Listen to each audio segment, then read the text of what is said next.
I hope this week or before Christmas break, feedback on what was submitted for our action plan. We identified 2 components in that, and you'll see those. So it's been identified. The first one is structured literacy.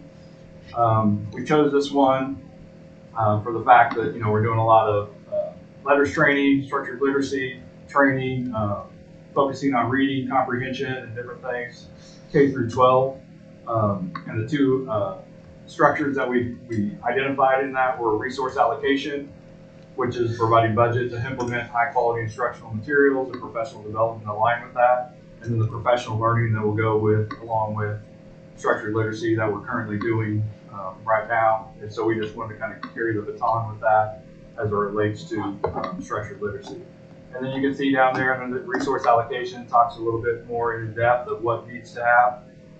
Mainly the state mandate for license renewal for structured literacy learning, and then a handwritten, we have an unwritten resource adoption schedule, which we're going to build into the new budget system as we go through that. So those will all be relying on the board to approve funding as it relates to resources, as well as professional development for structured literacy that we provided.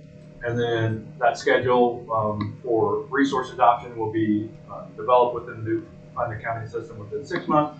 And the year one target is to be having that and making purchases as it relates to high quality instructional materials as part of that on the resource allocation. The other part is the professional learning.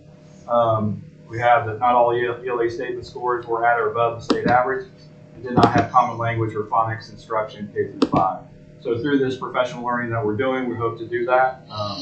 We hope to be given both interim assessments to guide instruction in 100% of classrooms by the 6-month target. And then our 1-year target, we're hoping for 40% of the students scoring at levels 3 and 4 based on the professional learning that we've put in place. We feel like those are realistic targets for the district to move towards. And then we hope to have of the ones that in 6 months, the teachers trained in structured literacy, hope to have 100% of those being trained on track to complete. And in the 1-year target, will 100% of those being trained have completed volume 1 with a score of 80% or higher.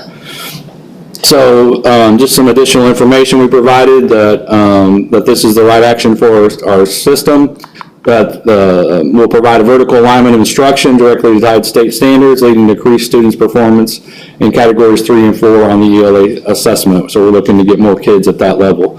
What does our current data say? Currently, we have only 37.75% of students in categories 3 and 4 as it relates to ELA. And so we'd like to get that above 40% within the next year is our target with the training that we're currently doing.